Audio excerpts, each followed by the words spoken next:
कुमार, स्वागत है आपका रेनेसा आईएएस में। चलिए, जेपीएससी प्रथम पेपर के अंतर्गत गरीबी और बेरोजगारी सेक्शन के टॉपिक को हम लोग जो है आज किया जाए। और गरीबी और बेरोजगारी सेक्शन में कुल जो है 3 क्लासेस होंगे आपके। एक गरीबी का होगा, दूसरा बेरोजगारी का होगा और तीसरा जो होगा गरीबी और बेरोजगारी से संबंधित भारत सरकार की योजनाओं का होगा। ठीक है, तो आज जो हम लोग जो सेक्शन करने वाले हैं वह है गरीबी सेक्शन। गरीबी सेक्शन के अंतर्गत सबसे पहले जो हम लोग करेंगे परिभाषा कि गरीबी क्या होता है। ठीक है, और उसके बाद जो हम लोग करेंगे परिभाषा के बाद गरीबी के प्रकार, गरीबी रेखा,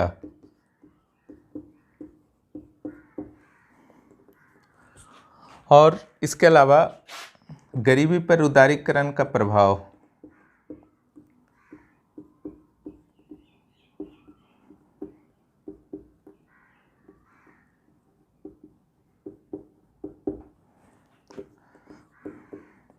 थोड़ा बहुत चर्चा गरीबी के कारण, परिणाम इत्यादि पर भी कर लिया जाएगा। ठीक है, इतना काफ़ी होगा। गरीबी से संबंधित योजनाओं को यहाँ पर नहीं किया जाएगा। गरीबी से संबंधित योजनाएं जो के लिए जो है गरीबी बेरोजगारी का कंबाइंड योजना जो है तीसरे क्लास में होगा गरीबी बेरोजगारी का। तो गरीबी के परिभाषा का अगर बात किया जाए, भी कोई व्यक्ति के पास इतना अधिक आय नहीं होता कि वह अपनी न्यूनतम आवश्यकताओं को भी पूरा कर सके, तो वह गरीब में शामिल किया जाता है। यह व्यक्ति भी हो सकता है, वर्ग भी हो सकता है। क्लियर। लेकिन भारत में जो गरीबी निर्धारण की परंपरा रही है वह न्यूनतम पोषण आवश्यकता के आधार पर रही है। शुरू में वस्त्र, ईंधन या फिर यातायात, शिक्षा, स्वास्थ्य को गरीबी रेखा के निर्धारण के लिए महत्व नहीं दिया जाता था, लेकिन तेंदुलकर समिति में शिक्षा और स्वास्थ्य को भी महत्व दिया गया, क्योंकि आज यहाँ पर देख रहे हैं कि शिक्षा और स्वास्थ्य के क्षेत्र में निजी सेक्टर का जो है प्रभुत्व बढ़ा है। प्रारंभ में इसलिए महत्व नहीं दिया गया क्योंकि शिक्षा और स्वास्थ्य के क्षेत्र में माना जाता था कि सरकार के द्वारा गरीबों को, जो भी गरीबी रेखा से नीचे नागरिक हैं, उन्हें जो है निःशुल्क शिक्षा और स्वास्थ्य सुविधाएं उपलब्ध कराई जाती हैं सरकारी स्कूलों और सरकारी हॉस्पिटल्स के माध्यम से। लेकिन तेंदुलकर समिति में इस बात पर विचार किया गया कि सरकारी स्कूल हों या सरकारी अस्पताल हों, ठीक है, वे सक्षम नहीं है संपूर्ण जनसंख्या को शिक्षा देने में या स्वास्थ्य की सुविधाएं देने में। इसलिए गरीबी के मानकों में उन्हें भी शामिल किया गया। अब इसका बहुआयामी गरीबी सूचकांक के कारण इसका जो है और भी व्यापक स्वरूप सामने आया है। यह व्यापक स्वरूप क्या है कि इसमें वस्त्र है, ईंधन है, यातायात है, ठीक है, अच्छे वातावरण में जीने का अधिकार है। इन सारे चीज़ों को भी जो है गरीबी रेखा के निर्धारण में महत्व दिया जाने लगा है। ठीक है, तो ये था आपका गरीबी क्या है। क्लियर। जब भी न्यूनतम आवश्यकताओं को पूरा नहीं कर पाता है और न्यूनतम पोषण को ज़्यादा महत्व यहाँ दिया जाता है। न्यूनतम पोषण किन किन तत्वों से प्राप्त होगा। ठीक है, भोजन का जो भी वो भोजन में आपका उसमें शामिल होते हैं, जैसे चावल शामिल हो सकते हैं, गेहूँ शामिल हो सकते हैं, या फिर अन्य सब्जी वगैरह, दूध वगैरह के साथ साथ अन्य खाद्यान्न पदार्थ शामिल हो सकते हैं। उनका जो है वर्तमान बाजार मूल्य के आधार पर क्या किया जाता है, मौद्रिक मूल्य ज्ञात किया जाता है, जिससे कि कुछ खास कैलोरी प्राप्त हो सके प्रतिदिन हर व्यक्ति को। ठीक है, तब वो गरीबी रेखा से ऊपर माना जाएगा। अगर उस खास कैलोरी से नीचे वो उपभोग करता है प्रतिदिन, तो गरीबी रेखा से नीचे माना जाएगा। तो हम लोग अब आते हैं गरीबी के प्रकार पर। क्लियर।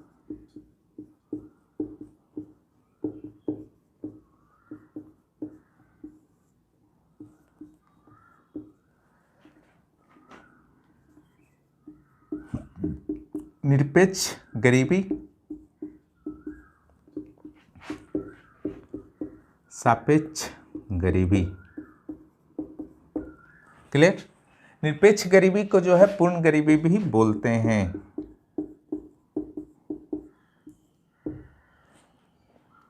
देखिए, निरपेक्ष गरीबी को हेड काउंट मेथड भी कहा जाता है। ठीक है। इसके अंतर्गत थी जो गरीबी रेखा पर मैं चर्चा कर रहा था, इसके अंतर्गत थी निरपेक्ष गरीबी के अंतर्गत थी एक गरीबी रेखा बना दी जाती है, काल्पनिक रेखा, जिसके नीचे, उस आय के नीचे, उस ऊर्जा के नीचे, ठीक है, कितना कैलोरी ऊर्जा चाहिए प्रतिदिन किसी भी व्यक्ति को, उससे नीचे जो भी रहते हैं उन्हें जो है गरीबी रेखा में शामिल कर लिया जाता है। ये निरपेक्ष गरीबी होता है, सापेक्ष नहीं, ठीक है। और सापेक्ष गरीबी वास्तव में जो है आय की असमानता को प्रकट करता है कि कोई व्यक्ति जो है, कोई भी वर्ग जो है, कोई भी व्यक्ति जो है कितना अमीर है और कितना गरीब है। तो इस समाज में देखा जाता है कि आय की असमानता कितना है, यानी कि संपत्ति का वितरण जो है किस प्रकार किया गया है। अगर मान लीजिए कि 10% संपत्ति किसी भी देश का 10% व्यक्तियों के पास है, 20% संपत्ति 20% व्यक्तियों के पास है, तो वहाँ पर सापेक्षिक गरीबी नहीं होगी।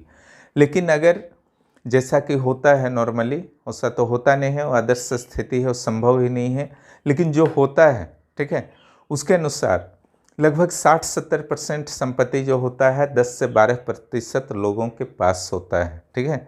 तब उत्पन्न होता है आपका सापेक्षिक गरीबी। क्लियर। सापेक्षिक गरीबी का एक दूसरा पक्ष यह भी है, ठीक है, कि अगर आपको फील हो जाता है कि आप जो है गरीबी रेखा से ऊपर जा चुके हैं, ठीक है, आपके पास बहुत सारा पैसा है, लेकिन अगर आपके समक्ष कोई और ज़्यादा पैसा वाला व्यक्ति आ जाता है, तब आपको जो है गरीबी फील होने लगता है, वो भी सापेक्षिक गरीबी के अंतर्गत ही आता है, ठीक है। इसमें अमीर से अमीर आदमी भी खुद को गरीब फील कर सकता है सापेक्षिक गरीबी में, ठीक है।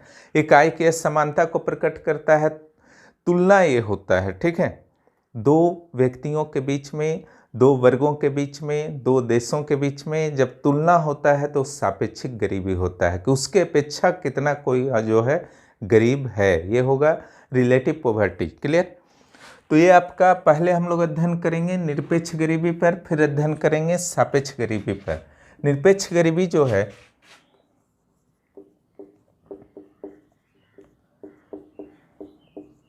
इसको हेड काउंट मेथड भी बोलते हैं।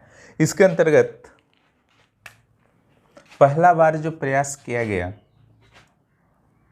योजना आयोग के द्वारा, इस सब का डिटेल आपको नहीं पढ़ना है, बस समझ लीजिए कब कब प्रयास किया गया।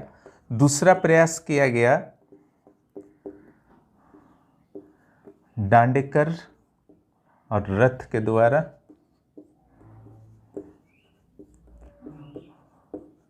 1971 में। तीसरा प्रयास किया गया अलग समिति के द्वारा। गरीबी रेखा का स्पेशली निर्धारण इसमें किया जाता है। क्लियर। उस गरीबी रेखा जो अमाउंट होता है, मुद्रा का मूल्य निकाला जाता है, ठीक है, उसके नीचे जो भी आएंगे वो गरीब होंगे। यही होता है निरपेक्ष गरीबी का तरीका। अलग समिति जो बना 1979 में।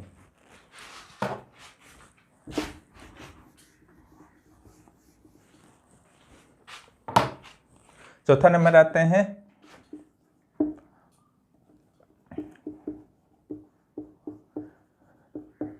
योजना आयोग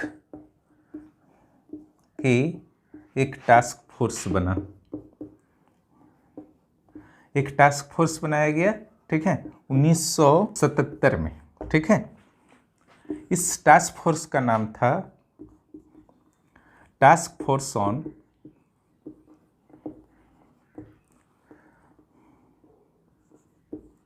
projection of minimum need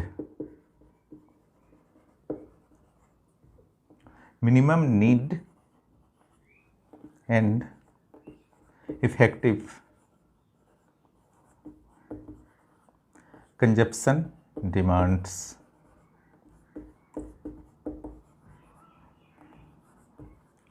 consumption demand. Clear. ये बना 1977 में। क्लियर। यहाँ देखिए, इसके आगे हम लोग आते हैं, पहले इसको समझ लीजिए।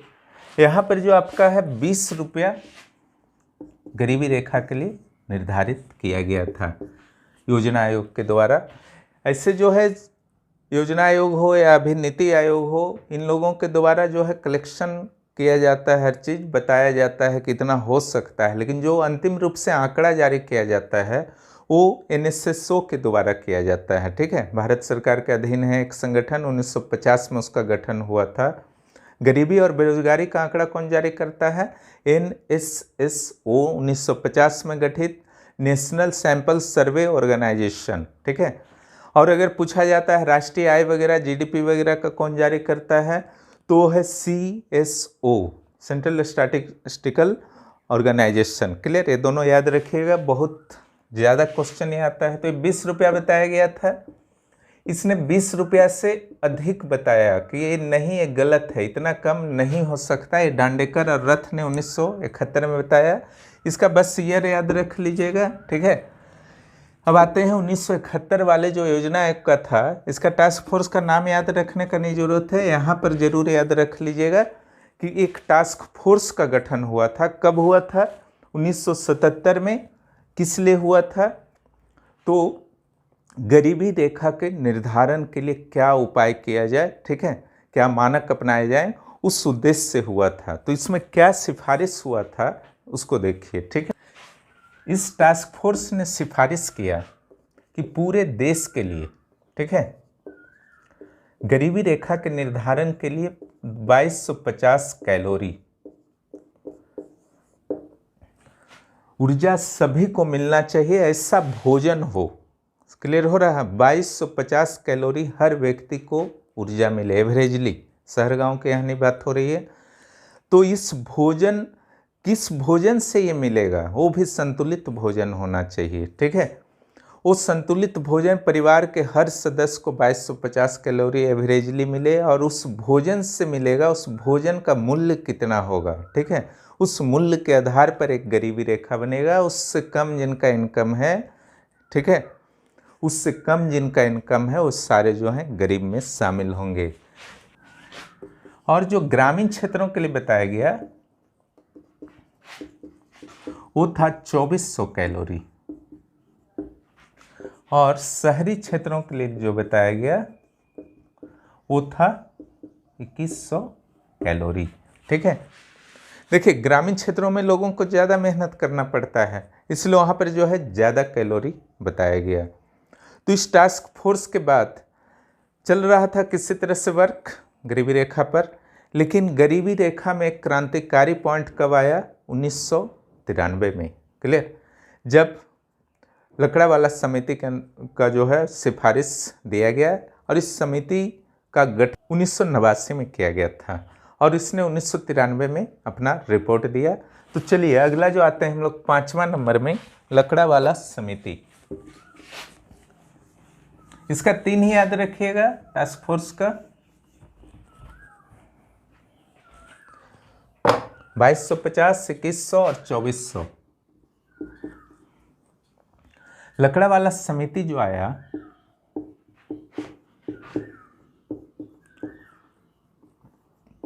इसका सिफारिश बहुत ही बैलेंस्ड था, और इसे भारत सरकार के द्वारा अपना भी लिया गया, और लंबे समय तक यह चलता रहा। ठीक है, ये जो गठित हुआ 1989 में, रिपोर्ट इसने दिया 1993 में। इसने कहा कि जो भी टास्क फोर्स के द्वारा सिफारिशें की गई हैं गरीबी के संदर्भ में, गरीबी रेखा के निर्धारण के संदर्भ में, ऊर्जा से संबंधित जो भी मानक निर्धारित किए गए हैं, ठीक है, वो सटीक हैं, उसे अपनाया जा सकता है। ठीक है, इसने कहा, सिफारिश क्या किया?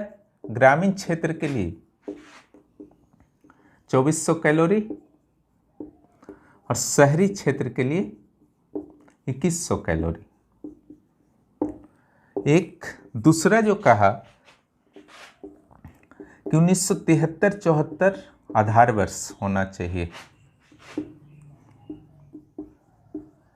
तीसरा जो कहा कि सभी राज्यों के लिए अलग अलग गरीबी रेखा।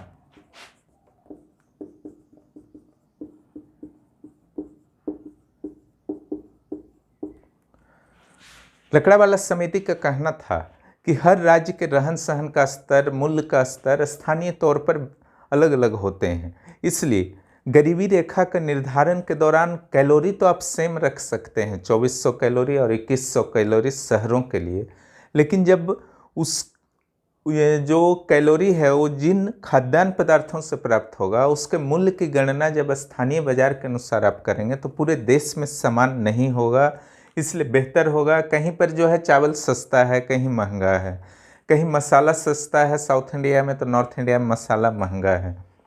तो निश्चित रूप से जो है सभी राज्यों के लिए अलग अलग मानक होने चाहिए, उसके लिए अलग अलग मौद्रिक मूल्य निर्धारण होगा। उसी के आधार पर उस समय जो 35 थे, 35 यूटी एंड स्टेट्स, तो सारे 35 राज्य और केंद्र शासित प्रदेशों के लिए अलग अलग गरीबी रेखा का जो है निर्धारण किया जाए। साथ ही सुझाव दिया कि किसानों के लिए कृषक उपभोक्ता सूचकांक का प्रयोग किया जाए।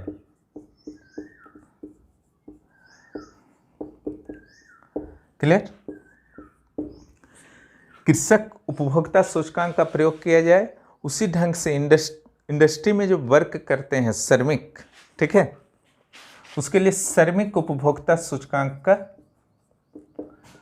शुरुआत किया जाए। और जो न श्रमिक हैं न कृषक हैं, नौकरी वगैरह करते हैं, ठीक है, तो उसको रखना है आपका गैर शारीरिक श्रम वाले।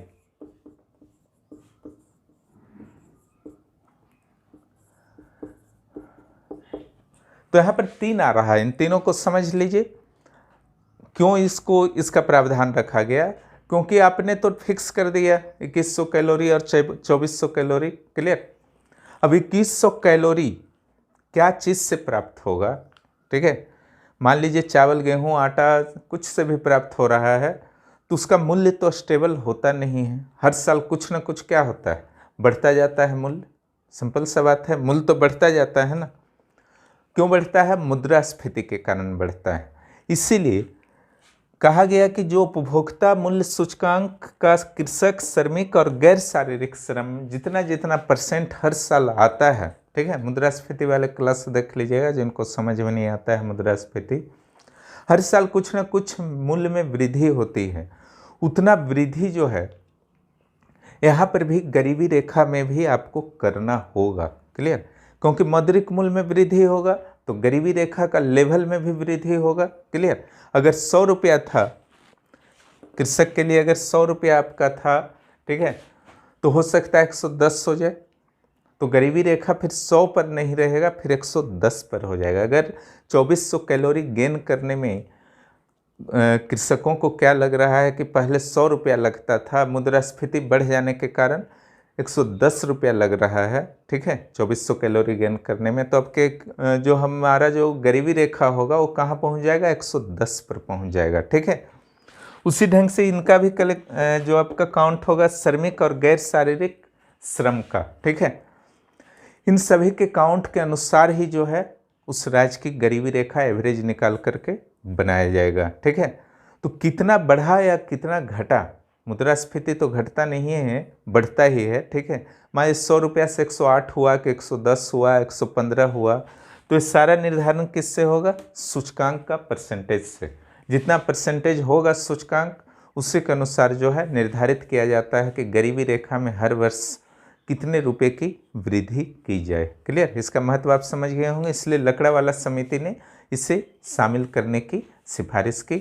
ठीक है, तो इसका जो सिफारिश था आपका सिंपल है, 2400 कैलोरी, 2100 कैलोरी ग्रामीण और शहरी क्षेत्रों के लिए। टास्क फोर्स को इसने मान्यता दिया। ठीक है, और सभी राज्यों के लिए अलग अलग गरीबी रेखा 35 जो था 73, 74 आधार वर्ष और उपभोक्ता मूल्य सूचकांक के अनुसार जो है गरीबी रेखा में जो है वृद्धि करना, उसका मूल्य में कितना, जैसे 10 से 7-8 हज़ार अभी है, 8 हज़ार अभी है, तो अगला साल हो सकता है 8.5 हज़ार हो जाए झारखंड के लिए ही। ठीक है, तो ये चेंजिंग आता है सूचकांक के अनुसार। क्लियर? तो ये था लकड़ावाला समिति। अब आते हैं अगले समिति पर।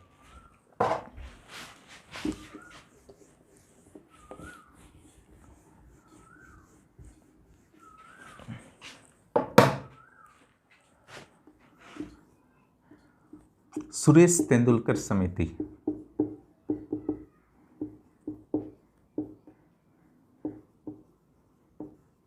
2009 लकड़ावाला समिति का सिफारिश लंबा समय तक चला और सुरेश तेंदुलकर समिति के सिफारिश जो भी आए उससे सरकार के द्वारा प्रबल विरोध के कारण नकार दिया गया था। प्रबल विरोध का कारण यह था कि इनके द्वारा 33 रुपया पर कैपिटा और 27 रुपया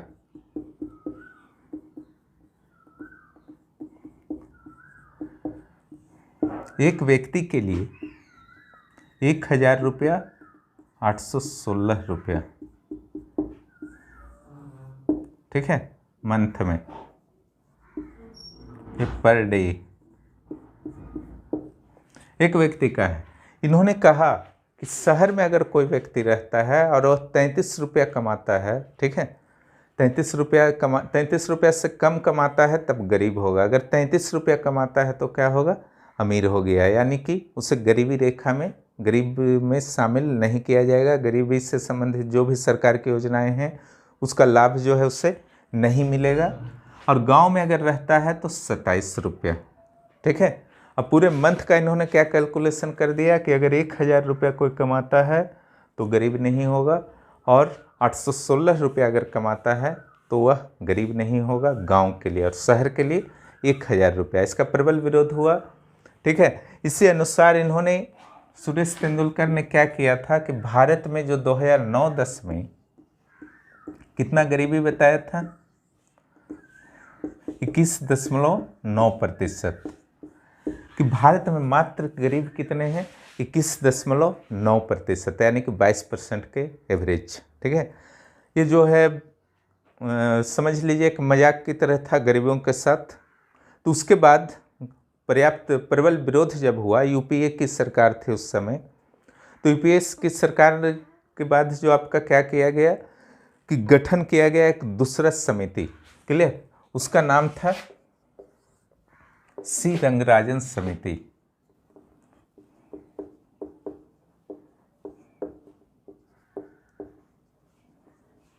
दो 2014 सी रंगराजन को ही जो है आपको इस बार जो है पहला पुरस्कार मिला है, पीसी महालनोबिस फर्स्ट, पहली बार जो शुरू किया गया है 29 जून को इन्हीं को मिला है, ठीक है, पुरस्कार, पहला पुरस्कार 2021 में मिलने वाला है। तो सी रंगराजन ने क्या कहा, थोड़ा सा सुधार कर दिया इसमें। शहर के लिए इन्होंने बताया 47 रुपया, 33 से क्या कर दिया 47, और गांव के लिए क्या किया 27 से बढ़ा करके 32 रुपया पर डे पर कैपिटा। अगर एक व्यक्ति 47 रुपया खर्च करता है हर दिन शहर में रह के, अब 32 रुपया गांव में रह के, ठीक है, तो गरीबी रेखा में नहीं आएगा। उससे कम अगर है तो कैस में आ जाएगा, गरीबी रेखा में आ जाएगा। अब मंथली जो इन्होंने निर्धारण कर दिया, ठीक है, 47 रुपये के हिसाब से मंथली जो था 1407 रुपये, क्लियर। इनका कहना था 1407 रुपये अगर कोई कमा लेता है तो गरीब नहीं है। और यहाँ पर जो आपका निर्धारण किया गया 872 रुपये, यहाँ कितना था 816, यहाँ 872। तो ये था आपका सी रंगराजन समिति का सिफारिश, ठीक है। इसी के अनुसार जो है अभी चल रहा है भारत, इसको जो है गरीब माना जाता है, ठीक है, इससे कम जिनका इनकम होता है। इस आधार पे परसेंटेज क्या आया, भारत में गरीबी का परसेंटेज क्या आया,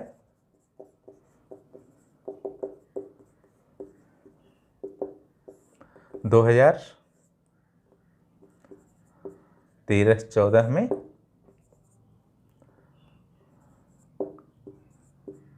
29.5%, ठीक है। इनका कहना था कि भारत में जो है 29.5% गरीब हैं, ठीक है, यानी कि लगभग 36-37 करोड़ लोग जो हैं गरीब हैं, अत्यंत गरीब हैं, ठीक है। तो ये था आपका गरीबी निर्धारण के प्रयास, गरीबी निर्धारण के लिए किया गया अलग अलग प्रयास, ठीक है। ये अलग अलग राज्यों के लिए अलग अलग हो सकता है, और ये जो है आपका देश के आधार पर है, पूरे राष्ट्र के आधार पर ये गरीबी रेखा का है। और अलग अलग राज्यों के जो भी लकड़ावाला समिति ने सिफारिश किया था वो अभी भी लागू है, ये अलग अलग राज्यों के लिए अलग अलग होता है, क्लियर। ये था आपका जो पूर्ण गरीबी है, निरपेक्ष गरीबी को किस तरीके से जो है आप निर्धारण करेंगे। अब चलिए सापेक्षिक गरीबी पर हम लोग बात करते हैं।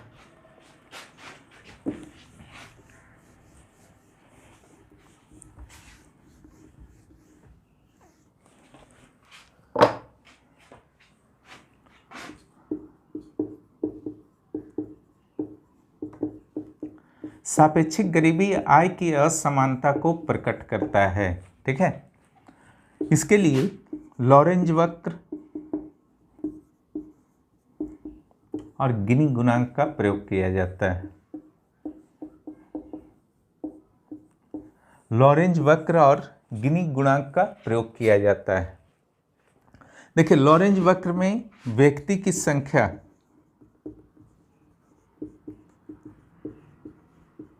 और आय,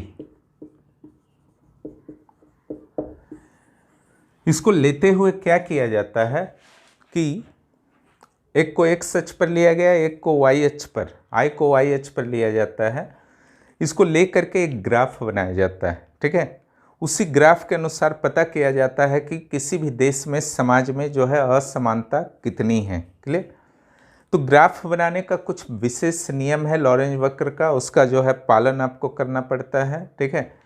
तो यहाँ पर किया क्या जाता है कि मान लीजिए किसी देश में थोड़ा भी असमानता नहीं है, 10% व्यक्ति के पास 10% आय है, 50% व्यक्ति के पास 50% आय है। क्लियर। 60% व्यक्ति के पास 60% आय है, 70% व्यक्ति के पास 70% आय है। तो यहाँ पर आय का समानता एकदम नहीं है, आदर्श राज्य है, ठीक है। यानी कि यहाँ पर किसी भी तरह का आय के आधार पर किसी भी तरह का असमानता नहीं है।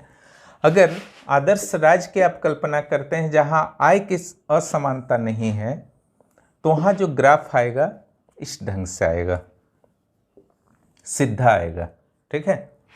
यहाँ पर आय होगा, यहाँ व्यक्ति होगा। यहाँ पर जो ध्यान दीजिएगा, यहाँ 100% से स्टार्ट करना है 0% तक, और यहाँ 0% से स्टार्ट करना है 100% तक, ठीक है। आय में यही चीज़ ध्यान देना है। और ये जो लाइन आएगा, जब एकदम आपका समानता होगा आय का, तो इसको कहा जाता है समान वितरण रेखा या निरपेक्ष समता रेखा। लेकिन हमेशा याद रखिएगा कि निरपेक्ष समता रेखा कहीं भी नहीं मिलेगा, चाहे विकसित देश क्यों ना हो, नॉर्वे स्वीडन जैसे देश क्यों ना हो, क्योंकि ये पॉसिबल ही नहीं है कि 10% के पास 10% आए, 50 के पास 50% आए।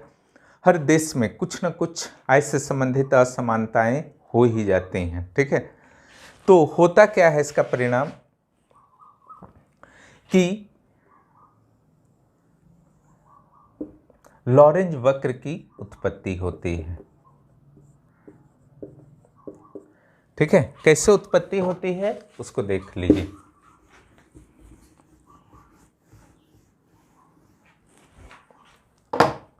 एक सिंपल एग्जांपल ले रहे हैं, एक आय, ठीक है, और दूसरा व्यक्ति है।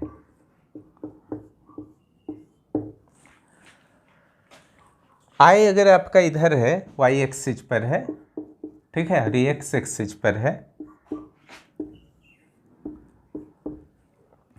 मान लीजिए कि व्यक्ति है आपका 33%, 57%, 76%, 91% और ये 100%। 4%, 16%, 36%, 64%, 100%। क्लियर। इसका अर्थ क्या हुआ? ये बता रहा कि 33% व्यक्ति के पास कितना आय का संकेंद्रण है? 4%। 57% व्यक्ति के पास कितना है? 16%। 76 के पास 36, 91 के बाद 91% अगर आदमी को आप ले लीजिएगा तो 64%, और अगर 100% का ले लीजिएगा तो 100 तो आएगा ही, ठीक है। तो अगर ये आपका आंकड़ा है, ठीक है, और यहाँ पर अगर आप बैठाते हैं, क्लियर, जैसे आपने आय को लिया, देखिए यहाँ पर एक ही चीज़ ध्यान देना है, 100% यहाँ होगा व्यक्ति के लिए और 0 यहाँ होगा। आई के लिए 0 यहाँ होगा जो नॉर्मल होता है, ठीक है, आई के लिए नॉर्मल 0 से 100 और इसका 100 से 0। लॉरेंज वक्र का यही खासियत है, ठीक है, व्यक्ति वाला 100 से स्टार्ट होता है, ठीक है, और आई वाला जो है 0 से स्टार्ट होता है। यहाँ पर जो मिड पॉइंट है एक्स एक्सिस और वाई एक्सिस का। तो यहाँ जब 0 से आप 100 की ओर जाते हैं, अगर आई 4% है, क्लियर, यहाँ है, तो ये आ रहा आपका 33%, तो इस जगह लगभग बिंदु आ जाएगा। उसी ढंग से सारा बिंदु जो है आपका जब आप ग्राफ में डालेंगे तो इस वक्र रेखा की ओर, कर्व की ओर आ जाएगा। इसी को कहा जाता है, चूंकि कर्व होता है इसीलिए कहा जाता है, लॉरेंज ने निकाला था इस विधि को, इसीलिए इसे कहा जाता है लॉरेंज कर्व, क्लियर। और ये जितना अधिक दूर होगा निरपेक्ष समता रेखा से, जितना अधिक दूर होगा उतनी ही असमानता को यह प्रदर्शित करेगा। जितना ज़्यादा दूर होगा उतना अधिक असमानता को प्रकट करेगा, और जितना ज़्यादा करीब होगा उतना ही कम असमानता को लॉरेंज वक्र प्रस्तुत करेगा। क्लियर हो गया, ठीक है। तो व्यक्ति को यहाँ लेना है 100 से स्टार्ट करना है, आई को यहाँ लेना है 0% से स्टार्ट करना है। ये जो होगा आदर्श सिचुएशन होगा, ठीक है, 10 का 10, 20 का 20%, 30% है आदमी के पास 30%, 90% के बाद 90%। लेकिन आदर्श होता है, नॉर्मल में ये आपका हो सकता है, कोई अन्य आंकड़े भी हो सकते हैं, कोई ज़रूरी नहीं है, एक सिर्फ एग्जाम्पल है, ठीक है, कि 4% आय जो है 33% व्यक्ति के पास है, 36% आय 76% व्यक्ति के पास है। तो उन स्थितियों में एक वक्र उत्पत्ति होगा, उसी को लॉरेंज वक्र कहा जाता है। और लॉरेंज वक्र जितना ज़्यादा दूर होगा निरपेक्ष समता रेखा से, आय की समानता जो है उतनी ही अधिक होगी, और जितना करीब होगा आय की समानता उतनी ही कम होगी। क्लियर, लॉरेंज वक्र आप लोग समझ गए होंगे। थोड़ा सा मैं यहीं पर डाल देता हूँ पेज में भी, ताकि और अच्छी तरह से क्लियर हो जाए, पूरा एग्जाम्पल लेकर के, क्लियर। उसके बाद हम लोग पढ़ते हैं गिनी।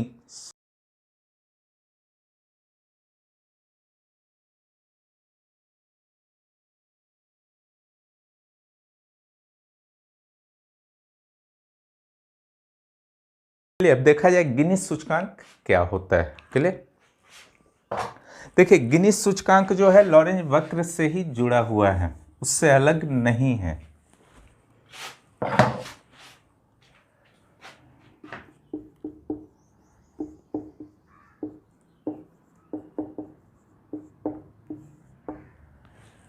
गिनी सूचकांक इसी कर्व से आएगा। गिनी सूचकांक बराबर क्या होता है, देखिए ये रेखा जो है निरपेक्ष रेखा और लॉरेंज वक्र, क्लियर, निरपेक्ष समता रेखा और लॉरेंज वक्र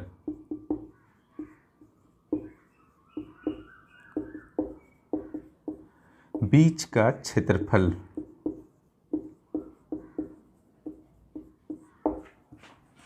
ठीक है, बाई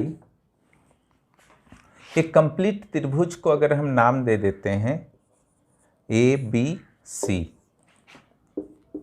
ठीक है, तो उस त्रिभुज का क्षेत्रफल आपको लिख देना है नीचे।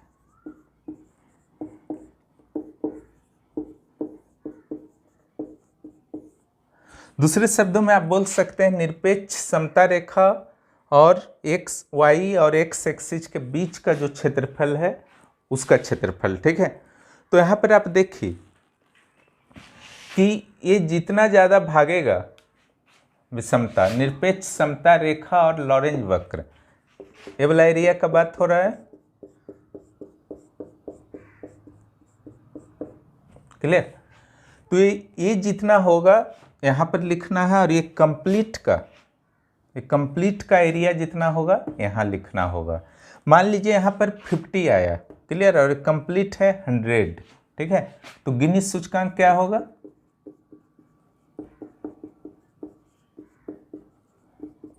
Zero point 0.2, clear. अगर 0.5 है, 50 है ये वाला, और ये कंप्लीट 100 है, तो कितना आ गया, 0.2 आ गया, क्लियर। इसी ढंग से अगर यहाँ पर 70 है और नीचे 100 है, ये कंप्लीट जो है 100 है, तो कितना आएगा 0.7 आएगा। क्लियर। तो इस ढंग से गिनी सूचकांक जो होता है आपका हमेशा 0 से 1 के बीच होता है। इसका रेंज क्या होता है गिनी सूचकांक का? 0 से 1 के बीच होता है, 0 to 1।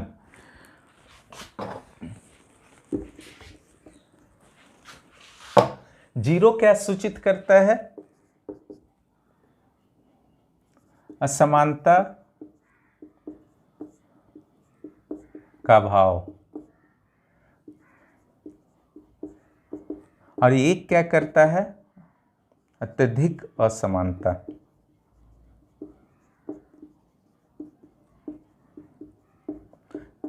मैक्सिमम असमानता को कौन सूचित करेगा? जब एक आ जाएगा, यानी कि इसके क्षेत्रफल के बराबर ये हो जाएगा। वो भी संभव नहीं है, न 0 संभव है, ठीक है, न ही 0 संभव है, न ही 1 संभव है। कोशिश यही की जाती है कि 0 के आसपास रहे। भारत जैसे देशों में यह जो है आपका 0.7 से 0.8 के बीच रहता है, ठीक है, क्योंकि यहाँ पर बहुत अधिक असमानता है आय के क्षेत्र में, जो गरीबी का एक प्रमुख कारण बनता है। लेकिन जब नॉर्वे, स्वीडन इत्यादि की आप बात करते हैं तो वहाँ पर 0.2, 0.25, 0.3 तक जो है आपका रहा करता है, ठीक है, यानी कि 0 के करीब उन लोग रहते हैं। हम लोग जो विकासशील देश हैं, अफ्रीकन कंट्रीज हैं, वो 1 के करीब रहते हैं, क्योंकि यहाँ पर आय की समानता बहुत अधिक है, ठीक है। 0 कैसे हो जाता है? तो निरपेक्ष समता रेखा और लॉरेंज वक्र के बीच का क्षेत्रफल, जब लॉरेंज वक्र सिमट करके इसी रेखा पे कल्पना कीजिए आ जाए, एकदम असमानता नहीं है, ठीक है, तो यहाँ 0 हो जाएगा। 0 बाई समथिंग कोई भी चीज़ से आप डिवाइड कीजिएगा तो क्या होगा? वो 0 हो जाएगा। क्लियर। तो ये था गिनी गुणांक। गिनी गुणांक में आपको याद रखना है पहला चीज़ कि लॉरेंज वक्र से ही संबंधित है, ठीक है। दूसरा इसका रेंज याद रखना है, सूत्र तो याद रख लीजिएगा, रेंज याद रखिएगा 0 to 1। 0 क्या चीज़ को सूचित करता है? 0 जो सूचित करता है न्यूनतम असमानता को सूचित करता है, यानी कि कहीं जिस देश में कोई भी असमानता नहीं है वो हो, वहाँ पर गिनी गुणांक कितना आएगा? ठीक है, 0 आएगा। क्लियर। और एक क्या चीज़ को? अधिकतम असमानता को सूचित करता है, ठीक है। तो ये था आपका लॉरेंज वक्र और गिनी सूचकांक या गुणांक, ठीक है। अब चलिए हम लोग आगे बढ़े। चलिए अब गरीबी के अन्य पक्षों पर भी कुछ अध्ययन कर लेते हैं, ठीक है। गरीबी की योजनाएं नहीं होंगी, वो तीसरे क्लास में होंगे। तो गरीबी के अन्य पक्षों में एक अमर्त्य सेन का सेन सूचकांक याद रखिएगा।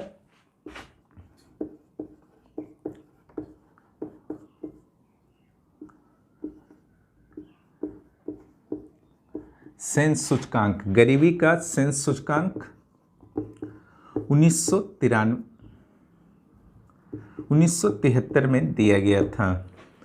इन्हें पता है आपको कि 1998 में जो है इन्हें नोबेल पुरस्कार मिला था। सेन सूचकांक से क्या पता चलता है? इस सूचकांक से उसको जान लीजिए। अमर्त्य सेन का कहना था कि गरीबी का रेखा तो आप निर्धारण कर देंगे, उचित है, ठीक है, लेकिन उसके नीचे जो गरीब होंगे वो कितने गरीब है उससे नहीं पता चलेगा। मान लीजिए हम 600 रुपया जो है गरीबी रेखा जो है निर्धारित करते हैं।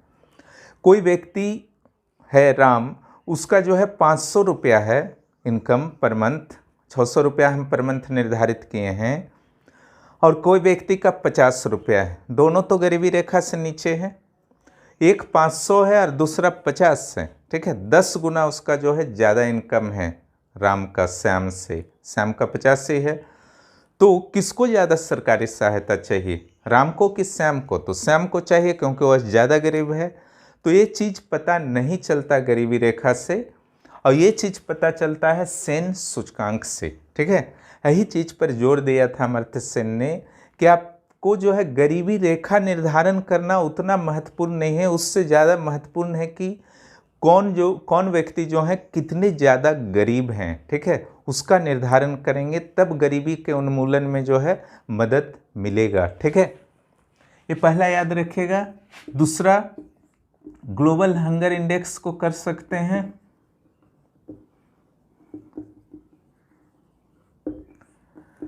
2020 94 रैंक है, ठीक है, 107 देशों में।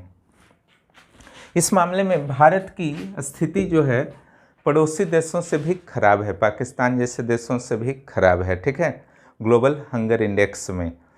उसके अलावा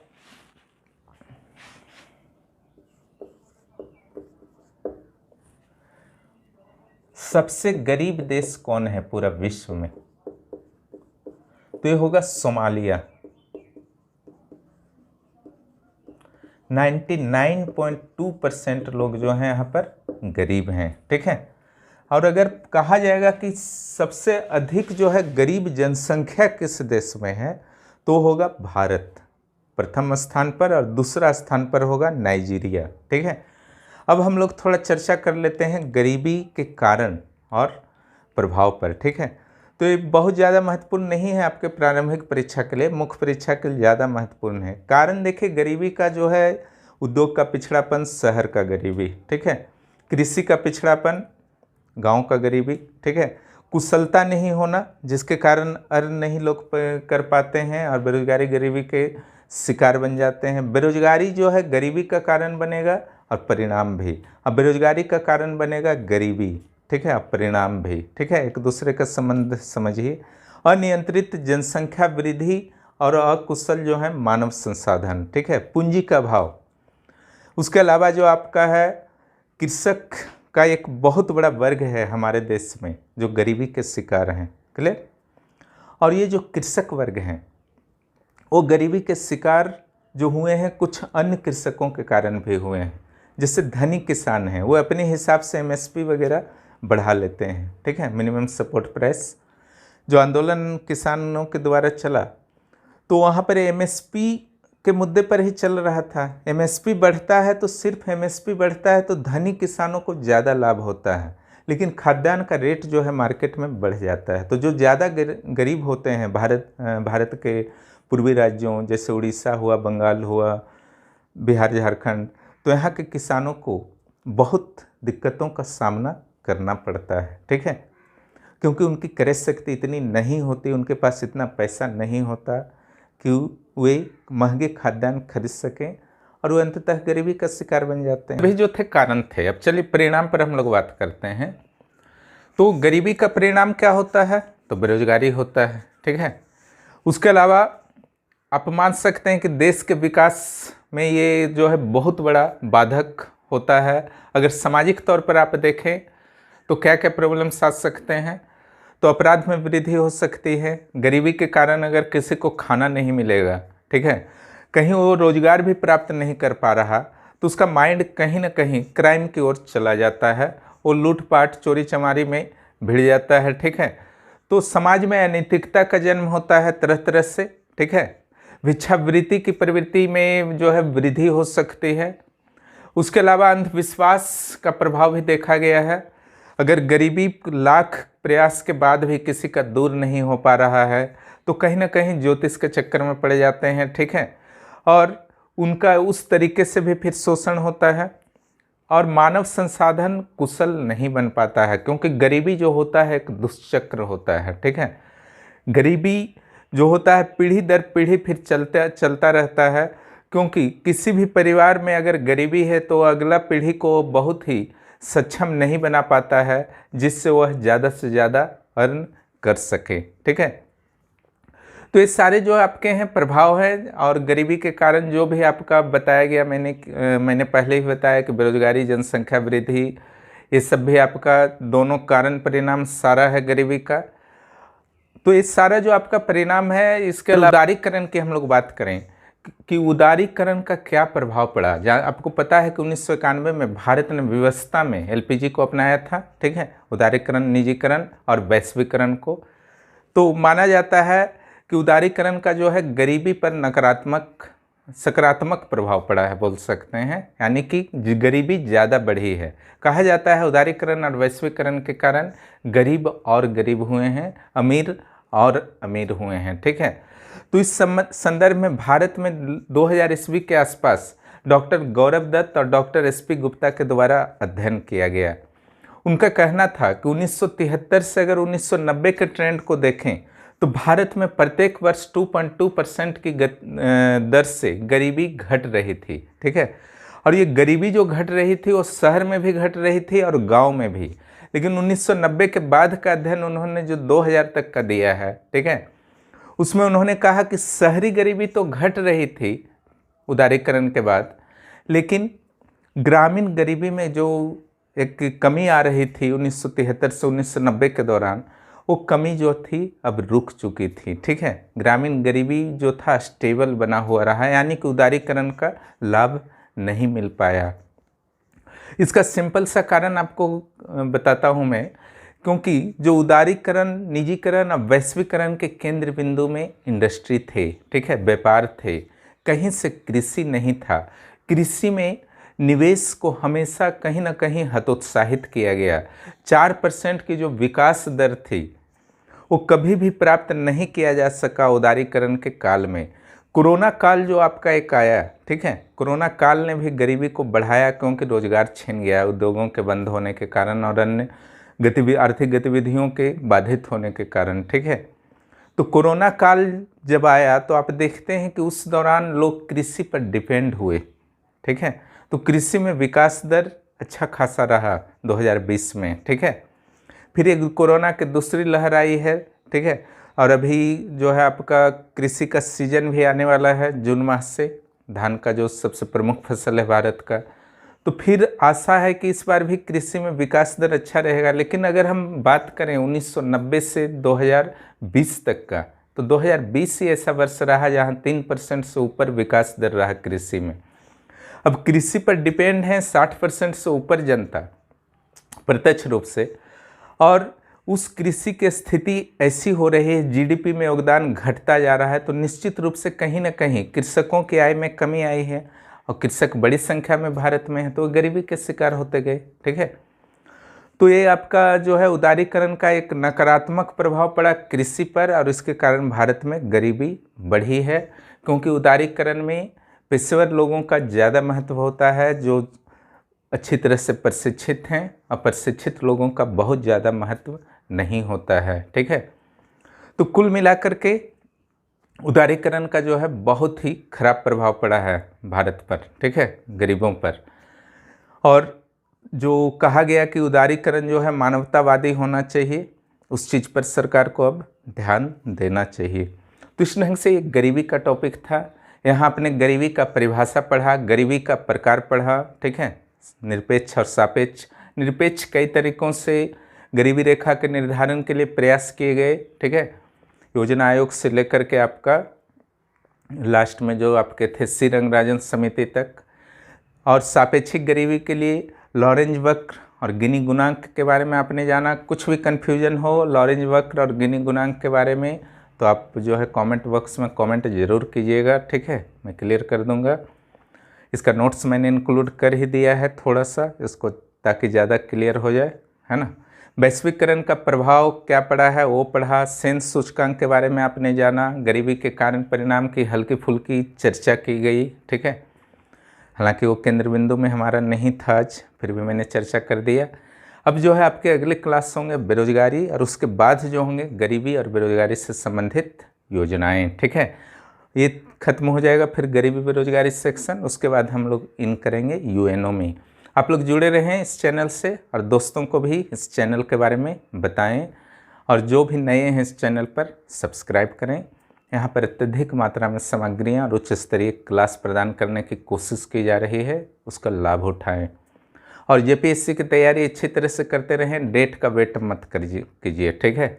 डेट तो देना काम आयोग का है, वो देगा ही, वो भी इस बार समझ लीजिए कि दृढ़ संकल्पित है, जल्दी से जल्दी लेना है। जैसे ही नॉर्मल पोजीशन होगा डेट तुरंत आ जाएगा, ठीक है। फिर मिलते हैं अगले क्लास में। बहुत बहुत धन्यवाद।